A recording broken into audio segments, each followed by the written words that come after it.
Why do we have to feed our parents to get a blessing? Like Isaac literally told Esau, cook me tasty food so I can eat and bless you. Is blessing a reward for a good meal? Or is it just spiritual bribery? If my parents really love me, should they just bless me for free? It's not a bribe, Ruth. It's an atmosphere.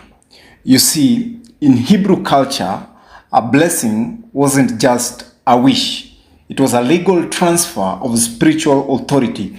Like Isaac knew that the soul speaks loudest when it's at rest. So, when you serve your parents, you aren't buying the blessing. You are unlocking their heart. So, you are creating a moment of joy where their spirit is most inclined to speak. Even today, you don't ask your job for a raise when they are hungry and stressed, right?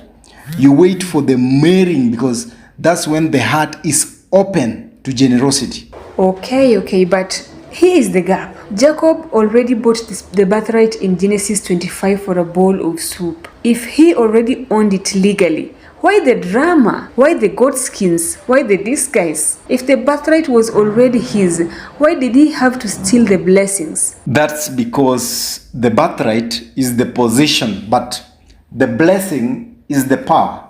Think of it like this. The birthright is the title deed to the house. Jacob bought the papers from Esau, but the blessing, that's the keys to the front door. You see, Isaac held the keys. Even though Jacob had the legal right to the inheritance, he knew that without the father's spoken word, he'd have the title but no authority. So he went through the corners because he realized that in the spirit realm, possession isn't enough. You need the spoken validation of the predecessor. Oh, so the meal was just the invitation, but the character was the requirement? Exactly.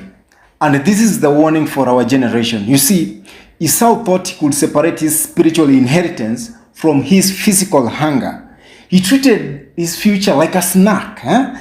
So the reason this still happens today is that many youths are selling their future blessings for temporary soup. We see instant gratification, fast money, or losing their integrity. And then they are shocked when the authority passes them by. You see, you can't disrespect the process and still expect the power. Jacob was a supplanter, if you understand what I mean, but he valued the spirit.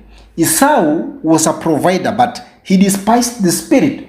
You see, God will always choose a flawed man who values the blessing